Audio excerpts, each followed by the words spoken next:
నీ సేవలో ఎదురైన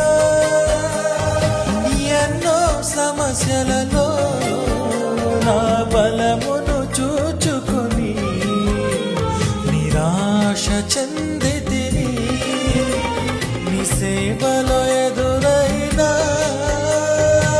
ఎన్నో సమస్యలలో నా బలమును చూచుకొని నిరాశ చెందితిని. భారమైన ఈ సేవను ఇక చేయలేనని అనుకొనగా, భారమైన ఈ సేవను ఇక చేయలేనని